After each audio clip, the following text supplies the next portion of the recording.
ನೇಬಗೇರಿ ಗ್ರಾಮದಲ್ಲಿ ಕಾರ ಹುಣ್ಣಿಮೆಯನ್ನು ಅತ್ಯಂತ ಸಡಗರ ಸಂಭ್ರಮ ಹಾಗೂ ಅದ್ದೂರಿಯಾಗಿ ಆಚರಿಸಿರುವುದು ನಿಜಕ್ಕೂ ಸಂತೋಷದ ಸಂಗತಿ.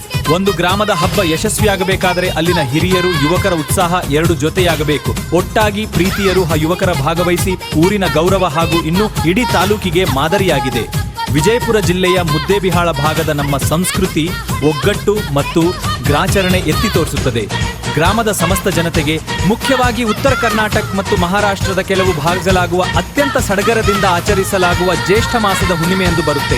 ಇದು ಪ್ರಮುಖವಾಗಿ ರೈತರ ಹಬ್ಬ. ಈ ಹಬ್ಬದ ಮುಖ್ಯ ವೈಶಿಷ್ಟ್ಯಗಳು ಮತ್ತು ಹಿನ್ನೆಲೆ ರೈತರು ತಮಗೆ ಕೃಷಿನೇ ಕಾರ್ಯವಾಗುವ ಎತ್ತುಗಳೆಂದು ಭಾವಿಸಿ ಪೂಜಿಸುತ್ತಾರೆ. ಕಾರ ಹುಣ್ಣಿಮೆಯ ಸಂಜೆಯ ವೇಳೆ ಕರಿ ಹರಿಯುವ ಊರಿನ ಪ್ರಮುಖತೆಗೆ ಅಡ್ಡಲಾಗಿ ಮಾವಿನ ಎಲೆ ಅಥವಾ ಬೇವಿನ ಎಲೆಯನ್ನು ಕಟ್ಟಲಾಗಿರುತ್ತದೆ. ಈ ದಿನಿಮೆಯ ಸಂಜೆಯ ವೇಳೆ ಎಂದರೆ ಮಾವಿನ ಪ್ರಮುಖ ರಸ್ತೆಗಳಾಗಿ ರೋಮಾಂಚನ ಎಲೆಗಳ ತೋರಣವನ್ನು ಕಟ್ಟಲಾಗಿರುತ್ತದೆ. ಕಾರ ಹುಣ್ಣಿಮೆಯ ಹಾರ್ದಿಕ ಶುಭ. ಇಂತಹ ಸಾಂಸ್ಕೃತಿಕ ಹಾರ್ದಿಕ ಶುಭಾಶಯಗಳು.